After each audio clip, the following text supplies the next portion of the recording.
મોરબી મચ્છુ નદીના પટમાં ફરી કાટમાળ ઠાલવવાનો આક્ષેપ, નીચાણવાળા વિસ્તારોમાં પૂરનું જોખમ। મોરબી મચ્છુ નદીના પટમાં ફરી એકવાર કાટમાળ નાખી પુરાણ કરવાની કામગીરી શરૂ થતાં વિવાદ સર્જાયો છે। સ્વામિનારાયણ મંદિર દ્વારા નદીના પટમાં કાટમાળ ઠાલવીને પુરાણ કરવામાં આવી રહ્યું હોવાની સ્થાનિકો દ્વારા આક્ષેપ કરી રહ્યા છે। અગાઉ પણ સ્વામિનારાયણ મંદિર દ્વારા મચ્છુ નદીના પટમાં દિવાલ ઊભી કરાતા વિવાદ ઊભો થયો હતો, ત્યારે કલેક્ટર દ્વારા કાર્યવાહી કરવામાં આવી હતી, જેને સ્થાનિક નામપૂરતી ગણાવી રહ્યા છે। હવે ફરી એક વખત નદીમાં કાટમાળનું પુરાણ થતાં મોરબી શહેરના નીચાણવાળા વિસ્તારમાં ચોમાસા દરમિયાન પાણી ભરાવાની અને પૂરની પરિસ્થિતિ સર્જાવાની શક્યતાઓ સેવાઈ રહી છે। અગાઉ સામાજિક કાર્યકર્તા રાજુભાઈ દવે દ્વારા આ મુદ્દે તંત્રને લેખિતમાં રજૂઆત કરવામાં આવી હતી, પરંતુ કોઈ નક્કર નિરાકરણ ન આવતા ફરી એક વખત નદીના પટમાં કાટમાળ ઠાલવીને દબાણ કરવામાં આવી રહ્યું હોવાનો આક્ષેપ છે। નદીમાં આ પ્રકારના દબાણને લઈને મોરબીના નગરજનોમાં ભારે રોષ જોવા મળી રહ્યો છે।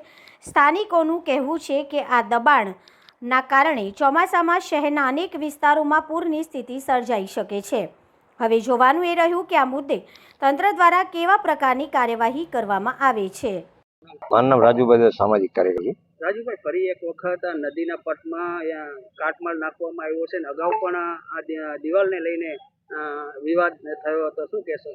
આ બાબતમાં મેં 2 વર્ષ પહેલા મોરબી નગરપાલિકાને અરજી આપી હતી, કલેક્ટર સાહેબને આપી હતી, ગાંધીનગર પણ આપી હતી। કોઈ જાતનું પગલાં લેવાતા નથી। સરકારના કાયદા પ્રમાણે નદી બુરાતી નથી। હાલની તારીખમાં નદીની અંદર કાટમાળ જે દિવાલ છે અહીંયા કાટમાળ નાખવામાં આવે છે, તો સરકારના નિયમ પ્રમાણે નદી બુરાતી છે નહીં, તો આ કોની મીઠી નજર છે? શું કલેક્ટર સાહેબને ખબર નથી? મેયરશ્રીને ખબર નથી? ડેપ્યુટી મેયરને ખબર નથી? તો આ બાબતમાં અનેક વાર રજૂઆત કરેલી છે, પણ આ જાડી ચામડીના કોઈ જાતનો જવાબ દેતા નથી। અને ધારાસભ્યને પણ ખબર છે, તો ધારાસભ્ય શું કરે છે? 135 જણાના જીવ લેવાના, ચમરબધીના દીકરાને છોડો નહીં। આ તમારે બીજી વાર હોનારત લાવવું છે મોરબીમાં? બીજી વાર મોરબીની હોનારત? નાના વિસ્તારમાં પાણી આવશે જ। આ જો નદીના કાટમાળ નહીં હટાવવામાં આવે તો અમે આંદોલન કરશું। અમારી સામાજિકની ટીમ છે, અમે નદી પાડી પડાવે છૂટકો કરશું। કદાચ મારા પ્રાણ વયા જાય ને તો પણ બહેતર છે, પણ નદી હું પાડી પડાવે છૂટકો કરીશ। ગમે તે હોય, ચમરબધીનો દીકરો કદાચ સામીના કદાચ કોઈ પણ આવે ને તો હું પડાવે છૂટકો કરીશ જ।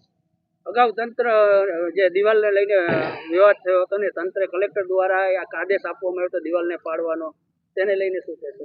હાઈકોર્ટનો ચુકાદો આવી ગયો હતો, બરોબર, કે દિવાલ પાડી નાખો। 2 દિવસ જીસીબી આવેલું, પણ ત્રીજે દિવસે બંધ થઈ ગયું। ત્રીજા નંબરમાં એમ કહું કે મહાપ્રભુજીની બેઠક છે, અહીંયા પણ દિવાલ ચાલુ થઈ ગઈ, તમે જોજો, અહીંયા નદી બુરાઈ ગઈ છે। તો તંત્રને થોડુંક ધ્યાન દેવું જોઈએ। મોરબીના 52 સીટ આપી ભાજપે, બરોબર છે, તો થોડુંક ધ્યાન દઈએ તો મહેરબાની કરીને હું તો 2 હાથ જોડીને પગે લાગુ છું કે મોરબીને બચાવો તમે। હાલ કાટમાળ નાખ્યો છે, એને લઈને શું કહેશો? આ હાલ કાટમાળ નાખ્યો બહુ ગંભીર પરિસ્થિતિ કહેવાય, મોટી ગંભીર પરિસ્થિતિ કહેવાય। જો આ કાટમાળ હટાવવામાં નહીં આવે, જો પાણીનું રોકાણ થઈ જશે અને કુદરત ઉપર જો વરસાદ આવે તો પાણી નીચાણ વિસ્તારોમાં જશે ને હુડકા મૂકવા પડે, હુડકાઈ કામ નહીં કરે, બરોબર। આજે જ મેં અરજી આપી છે નદી નાલા સાફ કરાવવામાં, બરોબર છે, અહીંયા ગાંડી વેલું છે, એ પણ સરકાર ધ્યાન દેતું નથી। તંત્રને શું કહેશો? તંત્રને હું એક નમ્ર વિનંતી કરું છું કે તમે તાત્કાલિક કરો। જો તાત્કાલિક કરવામાં નહીં આવે તો અમે સામાજિકની ટીમ આંદોલન ઉપર આવશું।